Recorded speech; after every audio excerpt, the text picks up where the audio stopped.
Thank you, Speaker, and I rise to speak in favour of the motion and congratulate the member for Heathcote for bringing this fabulous motion to the House. Can we just start with a few facts, Speaker? It was the Liberal National Government who lost the AAA credit rating from Standard & Poor's in December 2020. They constantly develop amnesia when you mention 5 straight budget deficits which were delivered by Treasurers Perrottet and Keane. They conveniently ignore that the first Mookie budget uncovered $13 billion of savings, plugged $7 billion of unfunded programs and reduced the state's debt by more than $14 billion. We should be referring to our Treasurer as Magic Mookie. We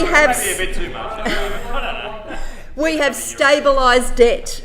Gross debt will be $8.7 billion lower in June 2026 compared to what it was forecast when we first took office.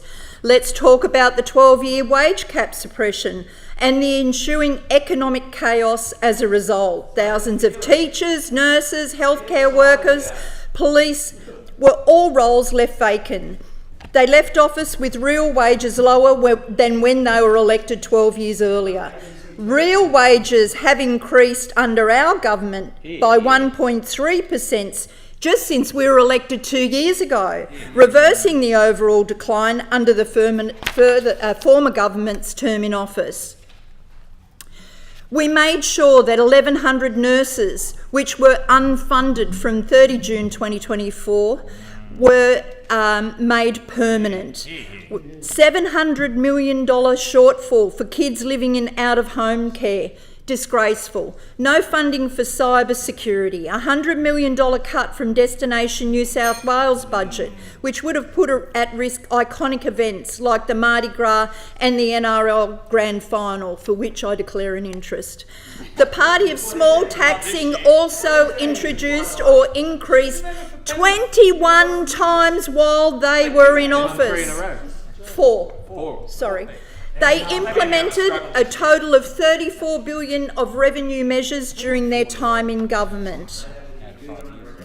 So what can we expect going forward? More of the same under them. They've left office and they still can't stop spending. They've racked up $61 billion in policy commitments and they're not even in office. So the question is, how would they pay for it? We know if they got back in, comes back the wages caps. That's number one on the hit parade. They start selling off public assets again. What about our public schools, our hospitals, the rest of our public transport?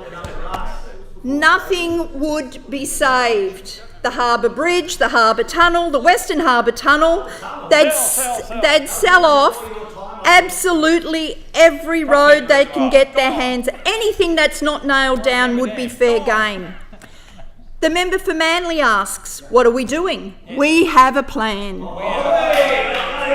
Our strategy is to return the state to sustainable operating position, stabilise then maintain a sustainable debt position, and the best thing we can do to address the cost of living pressure is to put downward pressure on inflation.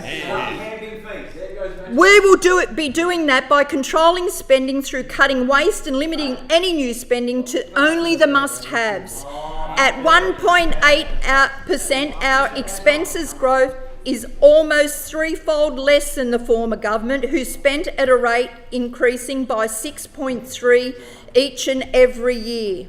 While the former government repeatedly spent every cent that came in, and often even more than that, our spending growth is 1.8%, while our revenue grows at 3.9%. Over time, that will help stabilise and structurally rebuild the budget after a decade of mismanagement. Put another way, for every dollar of new revenue coming in, we are spending only 48 cents of that and saving the other half. It's a concept you need to come to grips with. And Mr. Speaker, in conclusion, I just want to quote the Treasurer, Magic Mookie.